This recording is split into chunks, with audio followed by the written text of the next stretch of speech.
Sacramento has issued a flash flood warning for a levee failure on the Cosumnes River along Levees near Wilton Road and Bridge in East Central Sacramento County in Central California until 9:15 p.m. Pacific Standard Time Sunday.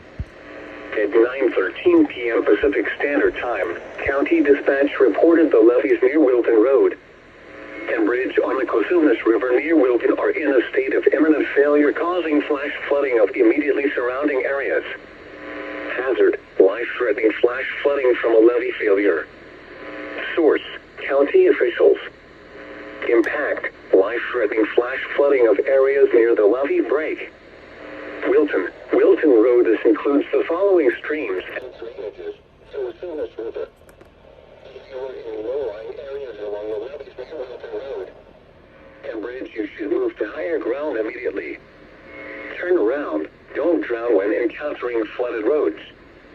Most of flood deaths occur in vehicles. Move to higher ground now. Act quickly to protect your life. Be especially cautious at night when it is harder to recognize the dangers of flooding.